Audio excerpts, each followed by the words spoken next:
Hi everyone, this is Lindsay Amrine. Welcome to my channel. I am making another card today using some fun things from a fun stamp set from Avery, Elle, as well as my favorite distress inks. Lately I've been ink blending like crazy, and this card is no exception. So I am just going to blend in Ripe Persimmon from the bottom and then add a bit of squeezed lemonade on top of it. And they blend really well together. So I'm just bringing them in from the side here.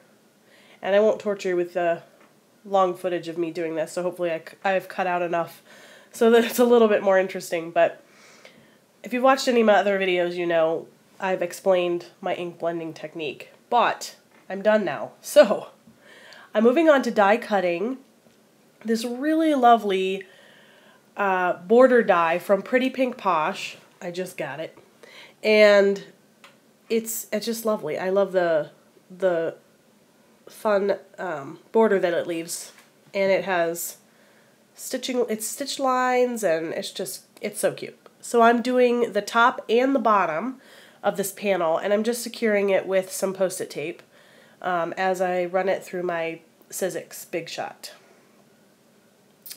And again, once I've got this die cut, I'm just going to flip it over and do the top.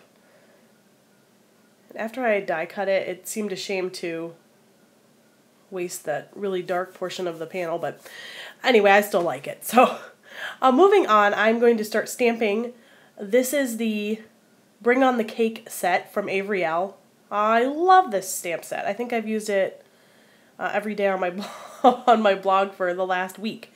But it's so fun. It's got a bundt cake, it's got a cupcake and a regular slice of cake, and I've used all the images but this one. And the sentiment it just cracks me up. I love puns, so this was appropriate. I'm just coloring it with Copic markers, and I'm using the E74 or E7 family, and so it's not as bright. And after I got done, I thought, this cake's it just didn't have that chocolatey appearance that I wanted. So for me, I have to keep working on finding the colors that look like chocolate. And this one just didn't work for me. So, but I still like the way it looked. It's fine, I'm sure. So I'm just adding shadows under the icing and on the sides, and here I'm adding the very last, I think this is E79, yeah, yes, for the deepest shadows. I added a little strawberry there. I did not show that, stamping and coloring that, and right now I'm going to add some frosting, some shiny glittery frosting to the top bundt cake there. And I have a piece of double-sided tape from, I think this is Score tape. It's their sheets. They make sheets and rolls, and this is the sheet. And I'm just going to adhere this straight on top of the frosting. I saw this on Clips and Cuts. You know, Vicky from Clips and Cuts. She did this technique, so I just had to try it. So I removed the top of paper, and I'm adding some rock candy glitter, distress glitter. No, not distress glitter, just glitter from Ranger. And I'm going to burnish that onto my paper so that it doesn't flake off. I don't think there's anything worse than a glitter card with glitter flaking off on you. So I'm taking the release paper and I'm just putting it on top and burnishing it with this Cricut folder thing I have. Older than old. And then I'm going to cut these pieces out. So I will cut out the whole cake as well as the strawberry and just the frosting that I glittered up. And once I'm done with that, I'll layer them all together with some glue. And here I am just cutting out the main piece here. And the frosting, which looks so sparkly and yummy. And after that, Oh yes, I skipped a step. I took my black soot distress marker and I added some of that to the stamped image. Gives it a little bit more depth and a finished look.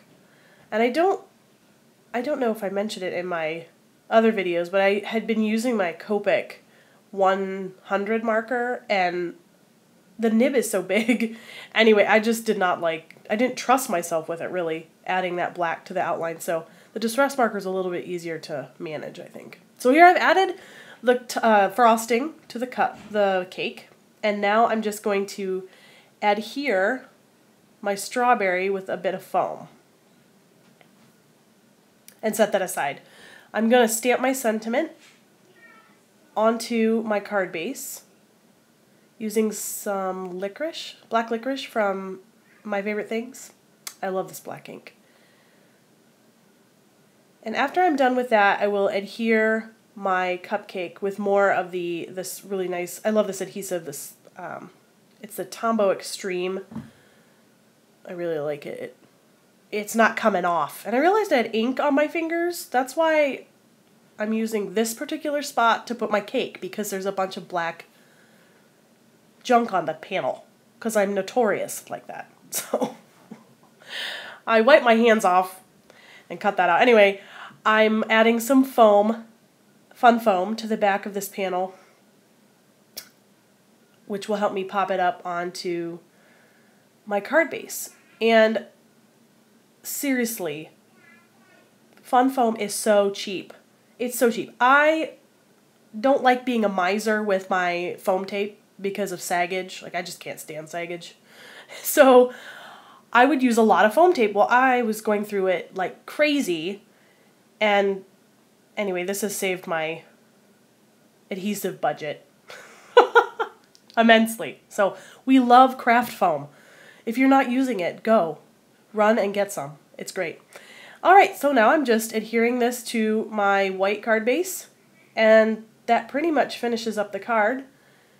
I noticed afterwards that I did not line this up properly, and with that score tape, it's not coming off, so you get what you get. Thanks so much for stopping by, and we'll see you later.